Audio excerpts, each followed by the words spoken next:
Hello, welcome back to my channel. I am Noelle. If you are new here, I am an American currently living in London. Welcome to my little kitchen in our Airbnb that we are renting. It is really dark in here, so the lighting's a little off, but we're just gonna roll with it. Today I'm going to be answering questions that you guys asked me on Instagram. It's just gonna be questions about living abroad, moving cities, all sorts of stuff like that. Everything that you guys were wondering. I did a poll on Instagram, or not a poll, I did like a question and answer box on Instagram, and someone's like, can you just do a whole YouTube video? I'm like, sure. Do you have a visa? People were asking very like technical questions, and I am not necessarily the best person to ask for the technical questions because I'm not on a visa here. I'm here for 6 months, which is the longest you can be in England as an American without a visa. I'm here for 6 months. I'm also traveling around other parts of Europe for the summer, so you can be in that zone for about 90 days, which is what we were doing. And then I don't know what I'm doing after that. So, no, I'm not on a visa. It's my understanding that the easiest way to get a visa in England is either to, one, go to school here, and then afterwards you get to stay for a couple of years to work. You like get an automatic visa, or to get a job and have the job sponsor you to be here, which is hard to do. So if you're going to get a visa, I think the easiest way to do it is going to school here. But I've also heard of just like random visas. Like this girl that I know, her college was on a short list of colleges that would sponsor a visa for her after she graduated to move here. Really freaking random. But yeah, I'm not the best person to ask about visas because I'm not on a visa. I'm only here for 6 months. I think people are kind of confused because I do say I moved here because we were also in Barcelona for a little bit, and I've been gone since September. So to me, being gone for like an entire year is a move. That's why I say I moved here. How do you do your taxes? Again, not the person to ask. I hired someone to do my taxes for me. If you are going to move to a different country and you don't know how to do your taxes, definitely hire someone that knows what they're doing. That's my biggest piece of advice. It's not something that I like to mess around with. Because there's legal consequences. We don't like that. So yes, hire someone that knows what they're doing. Do you have health insurance?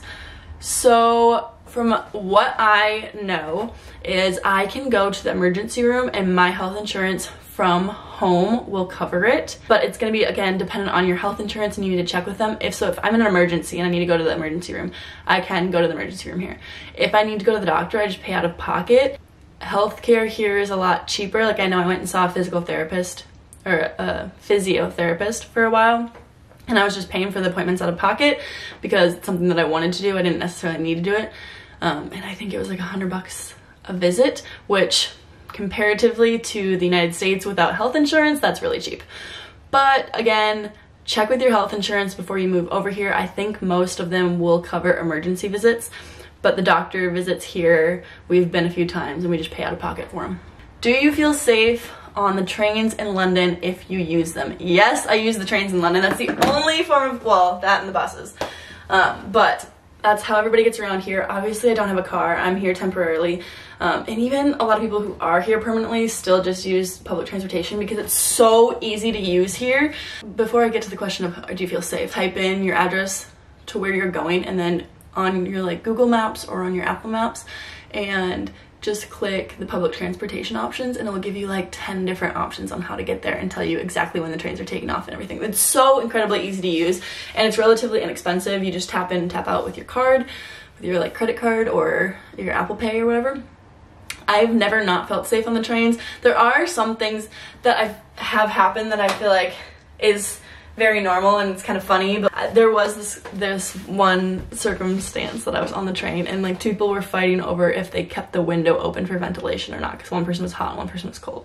Occasionally there'll be homeless people on the train that will ask you for money, but I travel on the trains all the time, especially by myself, and I've never not felt safe. If you're moving from any US city, I wouldn't worry about the safety of London. Just be smart about it and you'll be fine, trust me. The trains, I've never felt unsafe, so I wouldn't worry about that. The biggest culture shock, so I would say I have lived abroad before. So I lived in Norway in 2019, and so that to me was way harder than moving here this time. I think it's just because, one, I'm older, and two, I've done it before, so I kind of knew what was going to happen.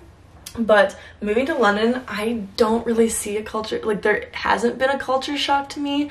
It's very, out of all of the European cities, London is most like the US, I would say. Just like comparatively to the other European cities I've been to. I would say the biggest culture shock so far has been when we moved to Barcelona. We were there for about 2.5 months. And specifically in Barcelona, because it's a very touristy city, people kind of get mad when you're not speaking either Spanish or Catalan, I think is there how you pronounce that. So people were very rude. To me, coming from Minnesota, where everybody's like over the top nice, and then I lived in Denver and people are very nice there as well. Not being able to speak the language, so it was kind of hard to communicate with people because you knew that they were gonna get mad when you tried to talk to them in English. It was difficult because I never knew if I should say, sorry, I don't speak Spanish, or like, lo siento, no hablo español. I got really good at saying that. Or if I should just start speaking English, which felt really rude, but it also felt like I was wasting their time when I was like apologizing for not, I don't know.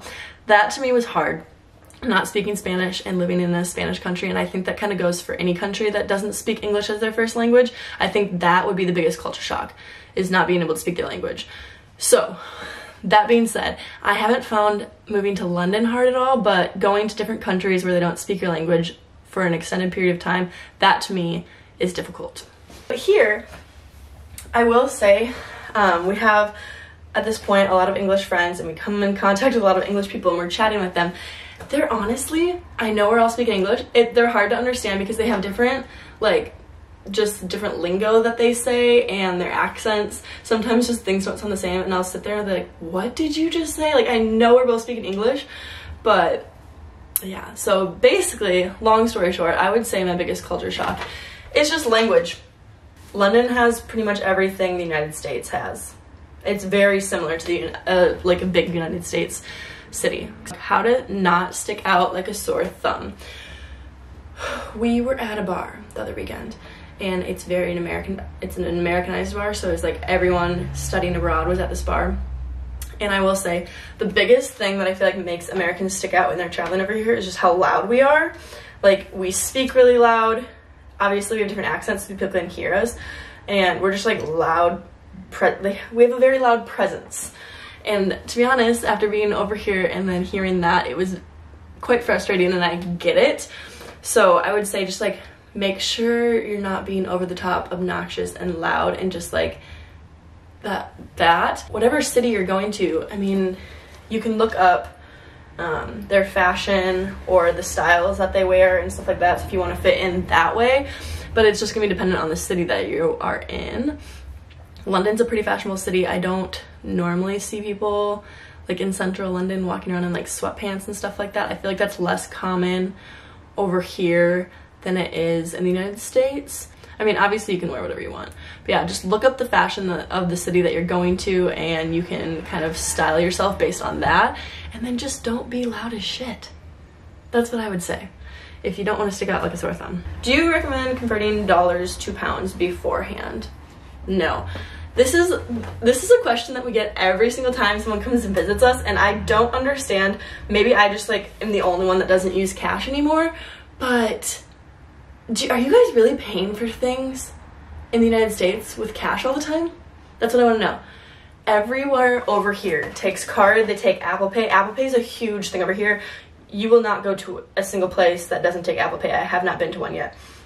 So as long as you have a card or Apple Pay, you're fine. You don't need to convert cash. I don't use cash for anything. I have pounds, and I have not used them in the 4 months that I've been here. I will say, if you're traveling, just keep in mind that if you have like a debit card or a credit card that isn't like an international card, you might get international charges every time you use it. So check with your bank beforehand, make sure that you're not going to get international charges, and if you do, go apply for a credit card or a debit card that doesn't charge you international fees. First debit card that I got that didn't charge international fees, I got for Norway, and it was Charles Schwab. They don't have any international fees. And now I have Venture Capital One, is a travel card, so you get points every time you spend money, and there is no international fees. So get a credit or a debit card that doesn't have international fees, because it's just wasting stupid money if you get charged international fees. Also, I don't have to let my banks know when I go to different countries. I don't know if that's just a me thing, but like I've never told them that I'm going to a different country, and I've never had like my card shut off or anything like that. I've never had any issues with it. So that's another perk. Yeah, you will get charged international fees if you have certain debit or credit cards, so just check on that. But yeah, I don't use cash. What is your favorite city ever to live in? London. I have absolutely adored living here. I lived in my hometown, Minneapolis, for college. I moved to Denver for 1.5 years, and now I'm in London. I've lived in Barcelona, and I lived in Bergen, Norway. And out of all the cities that I've lived in, I love living in London the best. The best city I've ever been to. I'm obsessed with Paris. I feel like that's such a basic answer, but it's just, it feels like you're in a dream when you're there, and I absolutely love it. I've had great experiences being there, and I would go back literally any day of the week. How much do you miss your Denver pals? I miss them so much. At this point, all of my Denver friends have came to visit us, which has been so fun. We saw Morgan right after she eloped in Paris, which is the person who asked this question. Micah and Hannah are both flight attendants, and they both came over for a weekend that they had off because they get to fly for free, or like cheap to get over here. And Chloe was just here for a week. So yeah, that was really fun. Shay came over New Year's Eve when we were in Barcelona. So I've seen a lot of my friends recently. We have Alyssa and her boyfriend coming next month, in a month or so from now. Mom and my brother visited. Alexa's family has visited. So it's been super nice. Another really common question that I got is just like kind of budgeting and where am I living. So we're currently long-term renting Airbnbs because we're not on a visa. We don't have the right to rent, as far as I'm aware. I really hope we don't, because we've been wasting a lot of money if we have. But I will say London's a very expensive city, which is why we left for a while to go to Barcelona, because 3 months in Barcelona was equivalent to 1 month in London for renting Airbnbs. So yeah, we just found long-term Airbnb rentals. We are in zone 2 of London, so we're not in central London.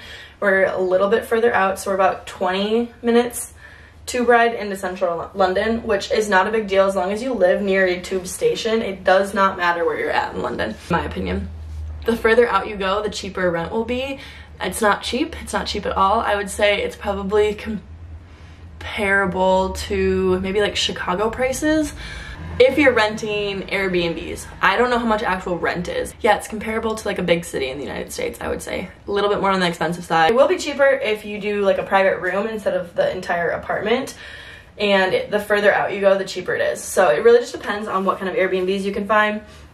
But if you do have a visa, you can rent. So then it will be different pricing for you guys. I think that was majority of the questions that I got. If you have any other questions, feel free to just leave them in the comments of this video, and I can answer them in another video. I can make it shorter. I've just been rambling, I feel like, at this point. This has been helpful, and or if you have any other questions about living abroad or anything like that, let a girl know and I can answer them in another video. But until then, I hope everyone is having a great week, and I will see you in my next video. Thanks, guys.